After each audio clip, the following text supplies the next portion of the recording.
ဒီနေ့ဗီဒီယိုလေးမှာတော့ best ticket enquiry ဆိုတဲ့ tutorial လေးတစ်ခုကိုရေးပြပါမယ်။အသစ်အနေနဲ့ကတော့ dictionary ဆိုတဲ့ key value pair collection နဲ့ function အသုံးပြုနည်းတွေကိုလေ့လာရမှာဖြစ်ပါတယ်။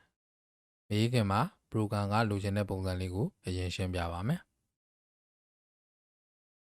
user က best ticket တွေရဲ့ price ကိုသိရဖို့အတွက် from group ရဲ့ to group ရဲ့ card type ရဲ့ကိုရွေးပေးရမှာဖြစ်ပါတယ်။ user ကရွေးချယ်တဲ့ခရီးစဉ်နဲ့ကားမျိုးစားပုံမူတည်ပြီးတော့ဈေးနှုန်းကိုပြပေးရမှာဖြစ်ပါတယ်။ from group မှာတော့ရန်ကုန်မန္တလေးတောင်ကြီးပါမယ်။ to group မှာတော့ချောင်းသာနဲ့ငွေဆောင်ပါမယ်။ card type ကတော့ VIP 2+1 နဲ့ normal ဆိုပြီးတော့နှစ်မျိုးရှိမှာဖြစ်ပါတယ်။တကယ်လို့ user ကရန်ကုန်ချောင်းသာ normal card type နဲ့သွားမယ်ဆိုလို့ရှိရင်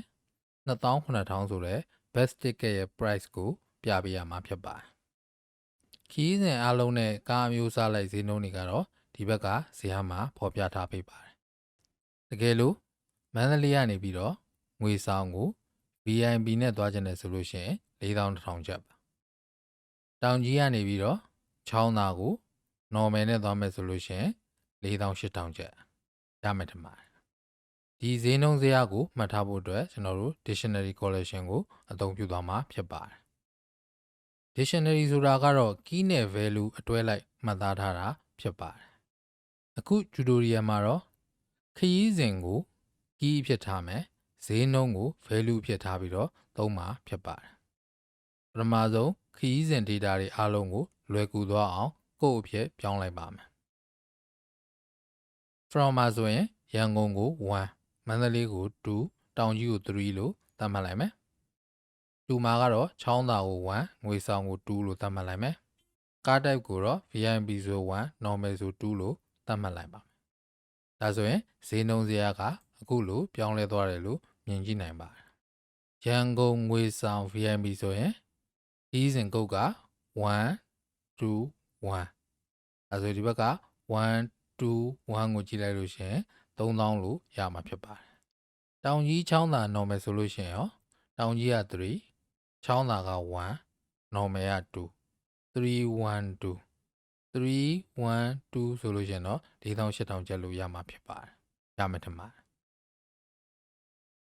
from to card type ခရီးစဉ်ရွေးချယ်မှုပေါ်အခြေခံပြီးတော့ဖြစ်နိုင်တဲ့ခရီးစဉ်အားလုံးရဲ့ကုတ်တွေကို dictionary ထဲကိုထည့်ပြထားတာဖြစ်ပါတယ်။ dictionary တခုကိုညင်ညာတော့မယ်ဆိုလို့ရှိရင် dictionary ဆိုတဲ့ keyword ရဲ့ less than ရဲ့ greater than ရဲ့ကိုသူကခွင့်အဖြစ်နဲ့အသုံးပြုထားတယ်။ပြီးသွားရင် key ရဲ့ type value ရဲ့ type နောက်မှာတော့ variable ရဲ့နာမည်ဖြစ်ပါတယ်။ key ကိုခရီးစဉ်တွေရဲ့ကုတ်အဖြစ်ထားမှာဖြစ်တဲ့အတွက် string variable type အသုံးပြုပေးထားပါတယ်။ value ကတော့ price ဖြစ်တဲ့အတွက် integer type ထားပေးထားပါတယ်။အသုံးမပြုခင်မှာကတော့ dictionary ကို new keyword နဲ့ instance ယူပေးရပါတယ်။ဒီမှာတော့မဆန်းလို့ထည့်မပြထားတာဖြစ်ပါတယ်။ coding ရေးမှာပြန်ပြပေးပါမယ်။ dictionary ထဲကို data ထည့်ပေးရမယ့်ပုံစံကတော့ dictionary variable name ticket prices ပါ။အဲ့ဒီ ticket prices add ဝင်စကွမ်းပိတ်အတွင်းမှာတော့ key နဲ့ value ကို comma ခံပြီးတော့ထည့်ပေးရမှာဖြစ်ပါတယ်။ key က string ဖြစ်တဲ့အတွက် double quote နှစ်ခုနဲ့ထည့်ထားတယ်။ value ကတော့ integer ဖြစ်တဲ့အတွက် price ကိုဒီတိုင်းတန်းထည့်ထားပါတယ်။ဒီဘက်ကခရီးစဉ်တွေအားလုံးရဲ့ဈေးနှုန်းတွေကို dictionary ထဲကိုထည့်ပြထားတာဖြစ်ပါတယ်။ရမယ်ထင်ပါတယ်။ကျွန်တော်တို့ coding ရေးကြည့်အောင်။ control တွေကိုနာမည်ပေးထားတဲ့ပုံစံက RDO ရန်ကုန် RDO မန္တလေး RDO တောင်ကြီး RDO ချောင်းသာ RDO ငွေဆောင် RDO VIP RDO normal ဒီအောက်မှာတော့ LBL price ဆိုပြီးတော့ရှိပါတယ်။ဒီ program ရဲ့ထူးခြားချက်ကအရင်တုန်းကလို trigger button မပါဝင်တာပဲဖြစ်ပါတယ်။အရင်ကတော့တွက်ပါရှာပါထွက်ပါအစရှိသဖြင့်ဒီအောက်မှာခလုတ်ကလေးတွေပါဝင်ခဲ့ပါတယ်။အဲ့လိုပါဝင်နေဆိုရင်အဲ့ဒီ button တွေရဲ့ click event တွေမှာလိုအပ်တဲ့ coding တွေကိုလိုက်ရေးအောင်ပါ။အခု program မှာတော့ from to card type group တွေထဲက radio button တွေကိုရွေးချယ်လိုက်တာနဲ့အဖြေကိုတန်းပြပေးရမှာဖြစ်ပါတယ်။ trigger ရဲ့လို့သတ်မှတ်မရှိတော့ပါဘူး။ဒါဆိုရင်ကျွန်တော်တို့က radio button တွေရဲ့ check chain event တွေမှာ coding လိုက်ရေးမှာလား။ code တွေကထပ်နေပါလိမ့်မယ်။ဒါကိုဖြည့်ရှင်းဖို့အတွက် ထက်ချိန်ပြုတ်နေတဲ့ကုတ်တွေကို function တစ်ခုအနေနဲ့ခွဲပြီးတော့ရေးပြပါမယ်ပြီးရင်အဲ့ဒီ function ကို radio button အားလုံးရဲ့ check chain event ကနေပြန်ခေါ်သုံးပြပါမယ်ရေးကြည့်အောင် dictionary ကို global variable အနေနဲ့အပေါ်ဆုံးမှာကြီးညာထားပါတယ်ကြီးညာထားတဲ့ပုံစံက dictionary key ရဲ့ type comma value ရဲ့ type ပြီးတော့လို့ရှိရင် variable နာမည်အနောက်ကနေ assign new dictionary အရှိမသတ်မှတ်ထားတဲ့အတိုင်း string integer ဆိုရင်အနောက်မှာလည်း string integer ဆိုပြီးတော့ဝင်စားခွင့်ပိတ်နဲ့ instance ယူပေးရပါမယ် found load event နဲ့မှာတော့ dictionary variable ထဲကို trip data key value pair တွေထည့်ထားပေးပါတယ်အခုကျွန်တော်တို့ function လေးစာရေးလိုက်ပါမယ် function က return မရှိတဲ့အတွက် void ပါပြီးတော့ရင် function ရဲ့နာမည်လာမယ် get price လို့နာမည်ပေးလိုက်ပါမယ်ဝင်စားခွင့်ပိတ်ပါပါမယ်တွန်ခွင့်အဖွင့်ပိတ်ပြီးတော့ရင်ကျွန်တော်တို့က trip code ဆိုတဲ့ခရီးစဉ် code တစ်ခုကိုတည်ဆောက်ဖို့အတွက် variable တစ်လုံးကိုကြီးညာလိုက်ပါမယ် string trip code if radio ရန်ကုန်ရဲ့ check က true ဖြစ်လာဒါဆိုလို့ရှိရင်တော့ trip code ထဲကို1လို့ထည့်လိုက်ပါမယ်အဲ့လိုမှမဟုတ်ဘူးဆိုရင်တော့ radio mandalay .check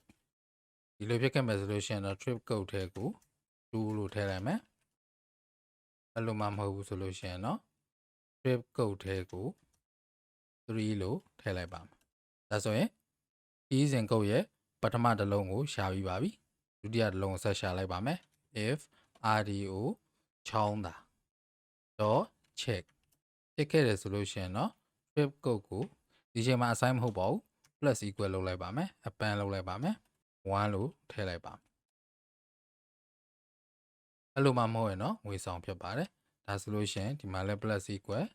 2ပါပြီးရင် radio bimb .check 2ဖြစ်ခဲ့တယ်ဆိုလို့ရှိရင်တော့ trip code သူကလည်း plus equal ဖြစ်ပါတယ်1အဲ့လိုမှမဟုတ်ခဲ့ဘူးဆိုရင်တော့ normal ဖြစ်ပါတယ်ဒါဆိုလို့ရှိရင်တော့ trip code plus equal 2ပါအခုဆိုရင်တော့ user ကဘယ် trip code ကိုရွေးချယ်ထားလဲဆိုတာကိုရှာလို့ပြပါပြီအဲ့ဒီ trip code ကို dictionary ထဲကနေပြီးတော့ယူပြီး label မှာပြဖို့ပဲကြာမှာတော့တယ် lbl price .test ထဲကို dictionary နာမည်က ticket prices ထောင်ဝင်းဆိုလို့ရှိရင်သူ့ကို key ထည့်ပေးလိုက်လို့ရပါတယ်ကျွန်တော်တို့ထည့်ပေးလိုက်တဲ့ key နဲ့ညီတဲ့ value ကို return ပြန်ပေးမှာဖြစ်ပါတယ်အခုကျွန်တော်တို့က user ရွေးချယ်လိုက်တဲ့ trip code ကိုရှာပြီးဖြစ်တဲ့အတွက် trip code လို့ထည့်ပေးလိုက်မယ် user ရွေးချယ်လိုက်တဲ့ trip code နဲ့တူညီတဲ့ price ကိုရမှာဖြစ်ပါတယ် .toString ပြီးတော့ရင်အနောက်မှာ es လို့ထည့်ပေးလိုက်မယ်ဒါဆိုရင်တော့ function ရေးလို့ပြီးပါဒီ get price ဆိုတဲ့ function ဟာသူ့ကိုမခေါ်တဲ့အတွက် run အောင်မှာမဟုတ်ပါဘူးသူ့ကိုကျွန်တော်တို့က radio button 9ရဲ့ check chain event ကနေပြီးတော့ run ခိုင်းမှာဖြစ်ပါတယ်ဒါဆိုရင် font design ဘက်ကိုပြန်သွားလိုက်မယ်ရန်ကုန်ရဲ့ check chain event မှာလည်း get price လို့ခေါ်လိုက်မယ်ဝင်စားခွင့်ပေးပါမယ်အဲ့လိုပဲ Mandalay တောင်ကြီးချောင်းသာငွေဆောင် bimb normal ဒါဆိုရင်တော့ရှိသမျှ radio button 9ရဲ့ check chain event တွေမှာကျွန်တော်တို့ရေးထားတဲ့ function ကိုခေါ်ပြီးတော့သုံးခိုင်းလိုက်တာဖြစ်ပါတယ်ပြီးသွားရင် found load ဘက်မှာလည်း get price လို့ခေါ်လိုက်ပါမယ်ဒါဆိုရင်တော့ found တက်လာတဲ့ price တစ်ခုကိုပြထားပြီးသားဖြစ်နေပါလိမ့်မယ် run ကြည့်အောင်ခုဆိုရင်တော့ရန်ကုန်ချောင်းသာ normal ဆိုလို့ရှိရင် 29,000 လို့ပြတယ်တကယ်လို့ VIP လို့ရေးလိုက်မယ်ဆိုရင် 29,000ပါရန်ကုန်ငွေဆောင်ဆိုရင်ရောမန္တလေးချောင်းသာ normal ဆိုရင်ရောတောင်ကြီးငွေဆောင် VIP ဆိုရင်ရောရမယ်ထင်ပါတယ်ဒီနေ့ကတော့ဒီလောက်ပါပဲနောက်ဗီဒီယိုမှာပြန်ဆုံကြရအောင်